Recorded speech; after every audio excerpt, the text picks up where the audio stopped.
그 세종 때 내치 면에서 외교 측면에서는 상당히 성공적인 업적을 거뒀는데 내치 면에서는 상당히 문제가 있는 것인데 우리가 안 가르치고 거의 안 배운 부분입니다. 세종이 이런 분이셨나라고 조금 깜짝 놀랄 수 있는 부분인데요. 세종은 그러니까 재정제도와 인사제도 측면에서 보면은 재정이라고 한 나라의 살림이잖아요. 조세와 재정. 그 다음에 인사제도라고 해서 한 나라의 인재 등용인데 거기 측면에서 굉장히 안 좋은 제도를 만드셨어요. 쉽게 말하면 악법을 만드셨어요.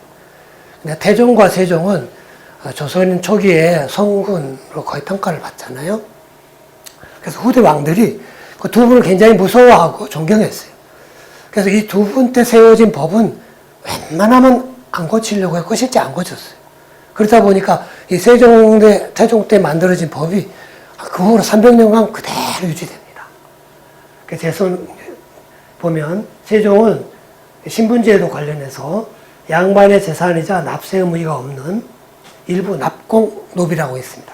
그 사람들은 이제 세금을 냅니다만 대부분의 노비는 세금을 안 냅니다. 노비가 크게 늘고 납세 의무를 주는 농민이 크게 줄었습니다. 조선시대 전반에 걸쳐 경작 토지와 재정 규모 면에서 국력이 크게 약해진 것은 우리 역사의 암전, 실격의 역사로 규정할 수 있겠다. 그러니까 세종대의 이른바 노비법이 종부법에서 종모법, 아버지가 노비면 노비가 되는 게 종부법입니다. 근데 그 태종은 그렇게 바꿨어요. 고려시대 때부터 쭉 유지되어 오던 법이 문제가 있다 그래서 그 세종의 아버지 이방원, 태종은 정부법으로 해라. 노비를 줄여야 될 거 아니냐. 그래서 법을 바꿨어요. 황희정승의 제안을 받고. 그런데 18년 후에 세종이 이제 왕이 되고 나서 허조라는 사람이 중심이 돼가지고 집요하게 세종을 설득합니다. 세종이 할 수 없이 그 이전, 태종 이종 때 법, 공식적으로 천자수모법, 통상 정모법이라고 하는데요. 엄마가 노비면 자식이 노비가 되는 거예요. 대간의 자식도 노비가 되는 거예요. 법적으로. 엄마가 노비면. 그렇죠. 그래서 이제 조정에서 왕조실록 보면 무슨 대간, 또 우리 왕가의 정치인 누구누구의 아들을 면천해주자. 노비에서 신분을 양민으로 바꿔주자. 그걸 조정에서 논의를 할 정도예요. 굉장히 법이 악화되다 보니까 그 이후로 노비가 빠르게 늡니다. 그래서 세종 때만 해도 전체 인구의 7, 8% 수주이던 노비가 그래서 이 태종대의 서울차대, 그 다음에 또 세종은 이제 노비법을 그렇게 바꾸는 계약을 했고, 태종은 서울차대제, 서자는 이 첩의 아들이죠. 얼자는 노비의 아들입니다. 그래서 서울차대제를 입법화했어요. 그전에는 그냥 관행으로 좀 고려시대 때만 해도 서울 차별을 받았죠. 근데 태종은 정도전에 대한 이 악감 때문에 법제화해라. 법제화됐고, 세종이 그걸 또 집행을 강화해버렸어요. 그러다 보니까 양반이 전체 인구의 5% 전후인데, 적자만 또 인재로 등용하다 보니까 전체 인구의 2 내지 3%만 인재로 등용된 거예요. 그러니까 조선시대가 거의 끝날 때까지 조선시대는 뭐 과거제도가 있고 해서 누구나 다 과거 보면 인재가 될 수 있는 것처럼 이해됐지만 실제로는 서울에 강남구, 서초구, 송파구 그 3개구에서만 인재를 뽑아서 대한민국을 다스린 거예요. 나머지 사람은 과거 거의 응모할 자격도 없고 과거 응모 경시성을 터놨어도 증명이 다 안 됐어요. 그 법을 이 두 분이 만드십니다. 네, 그래서 지금 우리가 보면 15세기 전반 태종 18년, 세종 32년입니다만 세종 32년에는 태종이 4년간 상왕으로 상왕했던 그런 시기가 포함되죠. 조선왕조 500년의 기틀이 세워졌다. 우리 그렇게 배웠잖아요. 근데 제가 이렇게 볼 때는 좀 다르게 해석을 해야 될 것 같아요. 15세기 전반 50년 사이에 조선왕조의 지속적 쇠퇴가 어떻게 말하면 예비됐다. 왜냐하면 인사제도와 재정제도 근데 사실은 세금이 계속 거의 줄어듭니다. 세종 이후로. 그러니까 우리 역사저들은 고봐라. 세종대가 얼마나 성대였냐. 세종대 이후로 계속해서 세금이 줄어든다. 근데 제가 볼 때는 제대로 이렇게 바꿔놨기 때문에 그렇게 된 거 아니냐 이거죠. 악법을 만들었기 때문에.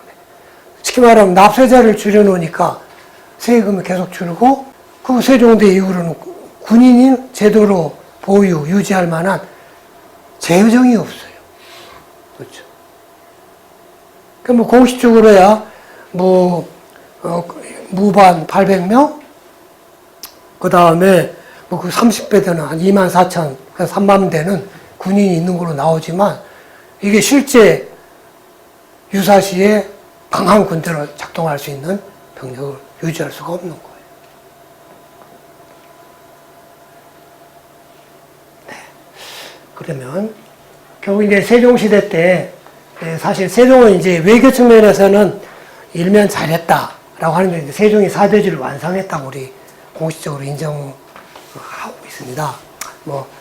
세종 리더십 연구소에 계신 그런 분들은, 소장 같은 분들은 세종은 4대 전략가였다라고 하지만, 아무튼 세종이 확립한 이 4대주의가 조선왕조가 끝날 때까지 유지되잖아요. 그렇죠? 그러다 보면 우리는 그 이후에 후대 왕들과 신하들은 자주 독립이란 말을 잊어버립니다. 속국 근성에 완전히 젖어버립니다. 강화도 지약 1조, 그 다음에 시모노세키 조약 1조가 조선은 자주 독립국이다라는 거 아닙니까?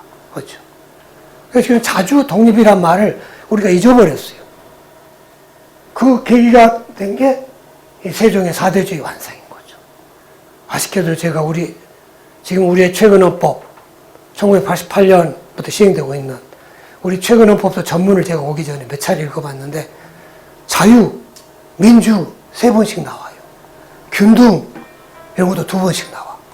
자주 독립이란 말 없어요. 자주 독립. 자유, 민주란 말은 나와.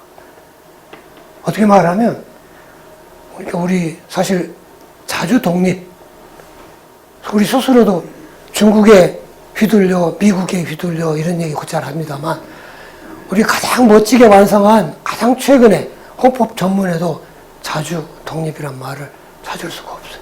비슷한 말도 제가 못 찾겠더라고요. 굉장히 안타까웠어요. 그런데 여기 4대란 말의 반대가는 무엇인 줄 아십니까? 4대라면 중국의 입장에서는 티베트, 몽골, 조선, 여진 쓰다듬고 조공을 바치는 친구들을 쓰다듬어 주는 정책, 그걸 뭐라고 할까요? 중국의 입장에서. 대사님. 우리가 바치는 게 조공이고, 조공 책봉이에요. 중국은 책봉한다고 그러잖아요. 우리 조공하면 책봉하고, 조공 책봉제도라고 하는데, 4대와 우리는 4대 하면 큰 것을 섬기는 게 4대잖아요. 중국은 작은 것들을 보살펴주는 자소. 난 놓고 기억자도 모르겠지. 자소라고 제가 낙헌님 글자를 써놨어요. 자소. 그 다음, 그럼 우리는 사실 4대를 하다 보면, 이 굴레와 멍해, 어떻게 말하면 나라가 이제 속국이 되잖아요. 자치 인정을 받긴 했습니다만, 자치 이제 수준에 따르긴 합니다만, 속국이거든요. 어떻게 말하면 굴레가 씌워지고 멍해가 씌워지는데요. 굴레와 멍해 구별하실 수 있겠습니까? 여기서. 어떤 게 굴레고 멍해? 말에 얼굴에 씌워진 게 굴레. 네, 한자 아시겠어요? 기. 네, 기자란 굴레 기자. 기. 그 다음에 여기 멍해. 이게 소 등에 짐을 지우기 위해서 이게 멍해예요. 유행가 제목 멍해가 있습니다만. 멍해 액자예요. 액. 그러면 굴레와 곱비를 함께 지칭하는 한자말? 굴레, 기, 여기 곱비 있잖아요. 곱비 달린 이게 미, 기미. 중국이 우리나라는 좋게 말하면 자소 차원에서 이 몽골, 티베트, 조선, 여진을 통치하고 공식적인 정책 이름은 기미 정책입니다. 그런 말 우리 들었고 배운 적 있습니까? 없죠. 저도 뒤늦게 알았어요. 그러니까 기미, 중국 큰 나라 입장에서는 전혀 우리 생각해 보지도 못한 거예요. 우리 스스로 굴레를 씌워서 고삐를 따라서 중국한테 끌어주세요. 중국 입장에서는 기미 정책입니다. 네. 네. 어떻게 말하면 지금 빨리 자주 독립 했으니까 이 굴레 벗어 던졌고 멍에 벗어 던진 거죠. 그 다음에 여기서부터 강론입니다. 좀 빠른 시간으로. 아까 왜 우리 격차가 벌어졌는가를 7개의 강론 그 주제로 꼭 살펴본다 그랬죠. 리더층의 세계관. 첫 번째 임진 정유전쟁으로 이제 결국 160년 전 박서생의 복으로 확인된 격차를 시정하지 않은 대가다 이렇게 볼 수도 있지 않겠나. 전쟁 발발 시 일반적 피해를 막으려면 열린 인재를 등용하고 상공업을 키우고 군비를 강화해야 했는데 그렇지 못했다. 그 다음에 이황 1545년 때 올린 소를 보면 섬 오랑캐 사신파교 기대를 끊고 전쟁의 야기 단서를 열어놓고 전란 조짐 대응은 옳지 않다. 외교 실책이 국토유린의 전쟁으로 이어서는 경고하고 있다. 또 그로부터 대략 또 40여 년 가까이 지난 1582년 9월에 율곡이죠. 율곡의 상소에도 비슷한 말이 나옵니다. 혹시라도 외정이 변방을 침방할 경우 방어할 만한 병력도 없고 곡식도 없고 군사력도 약하고 재정도 약하다. 임진 전쟁이 일어나기 10년 전에 이미 임진 전쟁에 뭐 황용길, 김성일이 갔다 와가지고 대비한다 해도 늦은 거예요. 이미 그 세종 이후로 140년간 지나면서 나라의 재정이 극도로 약세졌습니다. 양반가들, 지방의 호족들, 양반가들은 여유있게 살았지만 국가 재정, 나라 살림은 핍박했다. 비교해보면 당시 일본은 실정을 기록한 프로에스라는 선교사, 일본 사라를 쓴 포르투갈의 선교사죠. 노부나가란 일본의 지도자는 호기심이 많아 새 것을 좋아하고 논리 정연한 얘기를 즐기며 조언을 경청하고 기독교 포교에도 너그러웠다. 서구인의 지식 정보가 노부나가와 히데요시 등 도요토미 히데요시입니다. 시야가 넓은 지도자를 때 상황에 대한 인식과 대응에 긍정적인 영향을 미쳐서 이들이 부국 강병을 추구하고 지원했다. 한일 격차는 이런 상황의 연장선에서 이해될 수 있지 않을까. 결국은 아까 말한 외교라든가 국방 이런 측면에서는 칭찬할 점도 있고 물론 비판받을 측면도 있지만은 아까 내치 면에서는 상당히 문제가 있었다고 했지 않습니까? 뭐 오늘날의 시각 측면에서 뭐 인권이다, 뭐 자유다, 뭐 이런 측면에서 보면은 뭐 더 비판을 해야 되겠지만 뭐 그 당시는 지금과 다른 봉건 시대이니까 왕조 시대니까 그와 지금의 잣대를 들이댈 수는 없겠지만 그럼에도 불구하고 이 세종이라고 하는 우리의 가장 훌륭한 지도자조차도 그 비슷한 시기의 일본 지도자들 그들 비교하면은 세계관 측면에서 훨씬 우물한 개구리였다. 일본의 지도자 약간 아시카가 요시미츠는 명나라의 사신도 보내고 조선의 사신도 보냈어요. 그 다음에 세종보다 조금 뒤진 지도자인 노부나가나 도요토미 히데요시 이런 사람들도 스페인, 네덜란드 뭐 이런 사람들과 교류를 하고 사절단을 보냈다 이런 얘기죠. 거기에 비하면 우리의 훌륭한 지도자인 세종조차도 중국만 바라보지 않았나 그런 측면에서 닫힌 세계관 그렇죠. 그다음 포용적인 측면에서는 포용성도 조금은 약하지 않았나 그렇게 말할 수 있겠습니다. 그러니까 훌륭한 세종 저도 아까 지금 쭉 얘기하는 7가지 꼭지 측면에서 문제점을 지적할 수가 있겠다. 사별적인 신분제도는 태종과 세종 때 어떻게 말하면 완성됐기 때문에 말할 것도 없겠죠. 가장 큰 책임이 큰 두 분의 군주죠. 양천, 산업공산, 적서 등의 차별로 인재의 국정 참여 등 재반 활동이 제한됐다. 축척으로 양반가에서는 정실보다 첩과 노비 소생이 많은데 노비가 증가하는데 노비들은 군대를 안 갑니다. 군역 자원과 납세자 감소로 재정이 악화됐다. 1894년까지 백성의 30% 전후가 노비, 말단 관원인 서리에 대거 세습 공노비가 보임된다.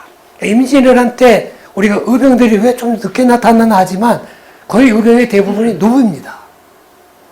자기 주인이 피해를 받으니까 거기에 주인과 더불어 이제 전쟁에 나선 것이죠. 그 다음에 우린 공무원, 요즘으로 따지면 7급, 8급, 9급 공무원은 다 노비였습니다. 세습 노비. 안 가르치죠. 노비들이 대를 위해서 공무원은 노비가 있어요. 과거 봐가지고 등용된 분들, 이른바 뭐 종구품부터 정일품, 거기는 늘 2,400명 밖에 안 돼요. 나머지 공무원, 세습 노비들입니다. 일부 중인계층이 있지만. 네. 선상노비라 그래가지고 대를 이어서 노비 하시는 분들이 계셨어요. 1432년 세종의 그 전자정모법이라고 통상 얘기합니다. 거기 말씀드렸고, 거기에 이 호조라는 사람의 지속적 가능이 있었다. 저는 이 호조는 사실 세종의 배양공신, 아주 세종대 중에서도 훌륭한 공신이라고 배양되어 계시는데, 저는 우리 조선조를 통틀어서 최고의 악신을 꼽으라면 이분을 꼽겠습니다. 이분 때문에 우리 선조 2천만 명이 제가 추산해보면 양민으로 살 것을 노비의 삶을 살으셨어요.